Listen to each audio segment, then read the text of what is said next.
থেকে গেল একটা নীল বোতল বনানীতে। আতর মাখা রাস্তাগুলি অথবা ধূলিময় বনেটে দিন তিনেক ঘুরতে থাকা নীল বোতলটি ফেলে এলো মানুষেরা বনানীতে। তেমন কথা ছিল না, নেহাতি এক দুর্দৈবে ঘটে গেল। সে কখনো এইভাবে দিন কাটায়নি। তার জড়ত্বের কথা জানত সে, তবুও টেবিলের পৃষ্ঠদেশে স্থাণু হয়ে অথবা কখনো কখনো অঘটনে মেঝেতে চিৎপাত হয়ে পড়ে থাকতে মন্দ লাগতো না। কখনো কখনো এমন হয়েছে যে প্রবল তরায় ঝরে পড়েছে সে মালিকের গায়ে অথবা আটকে গেছে তার শ্বাসনালীতে।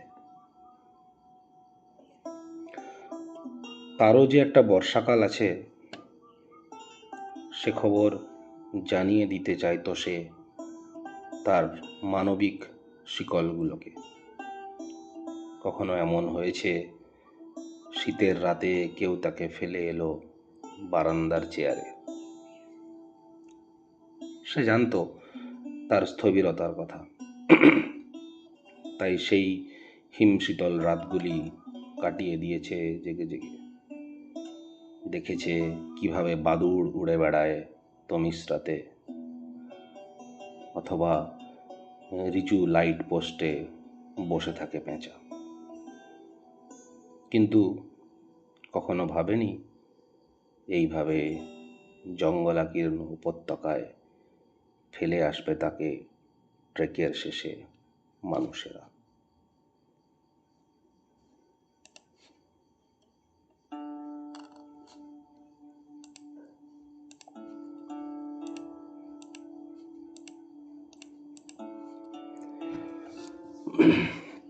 সন্ধে হয়ে এলে ফিরে যায় কাপড় কাচা মেয়েগুলি নিজেদের বাড়িতে।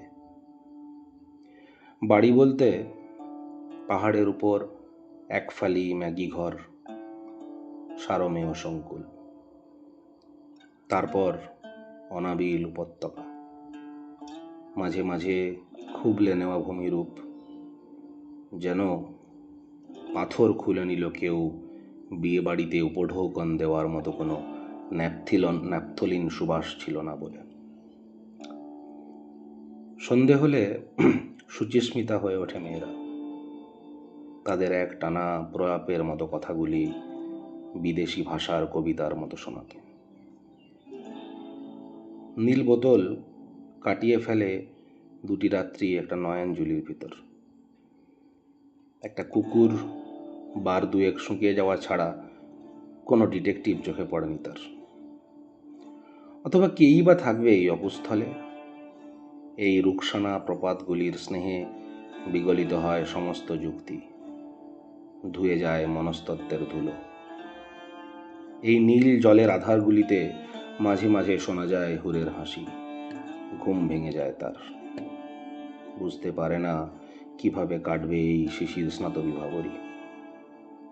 গোধূলি সব ফুরিয়ে গেছে কিভাবে। শহরের অগোচরে মিটিংয়ের হিতাহিতে ফুরিয়ে যায় কত গোধূলি। মনে পড়ে তার সেসবের কথা। ব্যাকপ্যাকের এক ধারে উল্লম্বভাবে কত মহার্ঘ গোধূলি পেরিয়ে সে চিন্ধিয়ে যেত হিবিস্কাস কোয়ার্টারগুলিতে।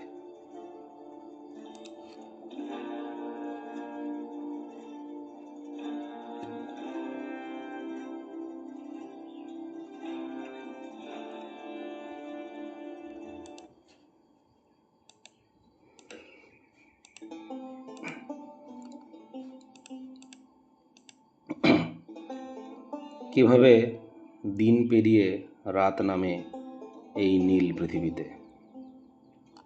শীত পেরিয়ে বসন্ত, নীড় পেরিয়ে মর্মর, মিড় পেরিয়ে জান্তব উল্লাস। কিভাবে আকস্মিকতা পেরিয়ে নামে অভ্যেস, গর্ভ পেরিয়ে চক্ষুষ্মান এই তৃণ উপত্যকায় পেরিয়ে যায় রাতের পর রাত। ঝোপের ভেতরে শিকড় গজায় ট্রেকিং করতে এসে ফেলে যাওয়া একটি নীল বোতল। সচকিত হতো সে সূর্যের প্রথম কিরণে, যখন কোনো মানবিক পদশব্দ প্রতিভাত হয় ছেঁড়া গ্রামের পাহাড়ে। কেউ ভাবেনি কখনো আজীবন কেটে যাবে এই চিলতে ঘরে। জন্মদাগ কাটতে না কাটতেই বার্ধক্য বসে থাকে শিয়রের একটু দূরে। চোখ ফুটতে না ফুটতেই অপেক্ষা করে বলিরেখা প্রতিবেশী পাঁচিলে। এমনই নাতি দীর্ঘদিন, এমনই গহীন চিকিৎসাহীন দমিশ্রা। শুধু দেখে দেখেও তো একটা জীবন কাটিয়ে দেওয়া যায়, অথবা সেটাই তো জীবনের প্রাথমিক ধর্ম। ঝোপের ফাঁকে সূর্যালোক প্রবেশ করে অর্কিডের আশিস। সে বুঝতে শেখে স্বর্গ এখানেই। যে শহরে বন্দী ছিল সে, রাত্রিবেলায় নিভে যেত টিউবলাইট, আর প্রতিটি রাতই তাকে কাটাতে হতো নিরন্ধ্র অন্ধকারে এক উঞ্চ সংকুল টেবিলের পৃষ্ঠদেশে। আবার ভোর, বাসি মুখে কেউ তাকে তুলে নিত কোনো পিপাসার্ত। কখনো ভূপাতিত হতো, পিঁচুটি চোখে কেউ তাকে তুলে নিত না হারেমে। এখানে হারেমগুলিতে ঘুরে বেড়ায় জোনাকি। সেখানে যাবার জন্য প্রাগৈতিহাসিক সেতু জেগে থাকে প্রবাদ প্রতিম। এই অন্ধকারে কেউ সাড়া দিল না। তবু পাহাড় চূড়ায় একটা কেল্লা কল্পনা করতে করতে কেটে যায় সারা রাত। নেমে আসে কিছু নুড়ি। এই পাণ্ডববর্জিত ভূমিরূপে খোয়ারি নেই, আছে প্রশ্বাস। কেউ চলে গেল কাপড় কাখে। তার ফিরে আসার পথে শিকড়গুলি সন্ধ্যের মতো লাগে। অলস নিজেকে সমর্পণ করা এই প্রাকৃতিক নির্বাসনে।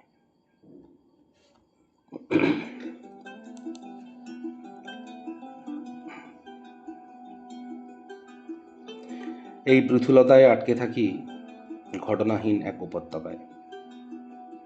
কখনো দীর্ঘ লাগে সূর্যাস্তের ঘাস মুখে খুঁজে পাওয়া অপেক্ষা দানা। অর্থাৎ সূর্য থেমে গেল কিছুক্ষণ এই নীল পৃথিবীর মায়ায়। বিলম্বিত হলো বদলি। গবাদি পশুর খুরে জেগে থাকে এক আধিদৈবিক ইতস্তত চেতনা। এই শস্যগুম্ফে থেমে থাকি কোনো সোঁদাগন্ধের স্টেশনে। কয়লা ভরা এক মালগাড়ি থমকে থাকে এতদিন, যেন মনে হয় ওই কয়লা দানাগুলি ওই ভূমিরূপের অংশ হয়ে উঠেছে। তারপর বহু যুগ পরে হঠাৎ এক কাকভরে টান পড়ে সেকলে। শ্যাওলা সংকুল ধাতব কামরাগুলি নড়ে চড়ে বসে বাল্মীকির গাত্রোত্থানের মতো। যা ছিল বহু যুগের শাশ্বত এক উপল, তাকে উল্টে দিলে নিচে কিলবিল করে উইপোকার সাম্রাজ্য। এখন এই অকুস্থলে পড়ে আছি, পা ভাঙা এক খাটের মতো, যার প্রয়োজন ফুরিয়েছে দম্পতির, যাকে মৃত মানুষের মতো গলায় মালা পরিয়ে ছেড়ে দেওয়া আসে যায় বনস্থলিতে, যার পচে যাওয়ার এক্সপায়ারি ডেট ফুরিয়ে গেছে কবেই। নেই কোনো পরিব্রাজকের গুপ্ত চিরকুট বুকে, যার আবিষ্কারে হয়ে উঠতে পারি যুবতী হরপ্পা। অর্থাৎ মিশে যাওয়া এই মৃত্তিকাতে, আত্মীকৃত হয়ে যাওয়া এই নীল জলের তটিনীতে। স্বপ্নে আসে তাম্বুল, স্বপ্নে আসে বাঁশিতে ভেসে আসা একটি ডুবুরি সুরের, যা কবেই মাদকাসক্ত করে রেখেছে এক অতল স্পর্শী কাঁকড়াকে। একটি নীল বোতল হয়ে পড়ে থাকি এই অর্কিডের হারেমে, অহল্যার স্পর্শের আশায়। একটি প্রত্যঙ্গ হয়ে পড়ে থাকি গুরু মস্তিষ্কের অনেক দূরে, কুড়োতে পারি না জীবন কাঠি ভুলে যাওয়া শহরের।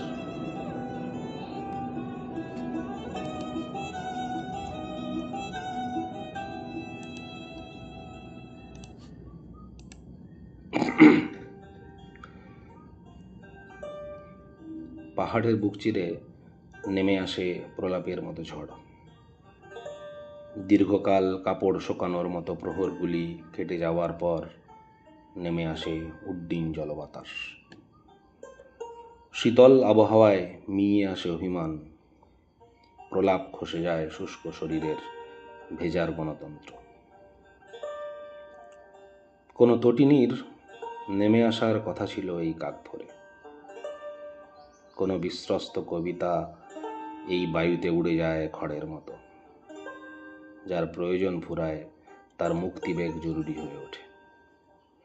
আজ উল্কা দেখব সারা রাত সৌপ্তিক শেষে। আজ মহুয়ায় প্রাণচাঞ্চল বৃঙ্ঘনে কানপাতি, এই রাতটুকু দুর্গের দরজা খুলে দিল কেউ।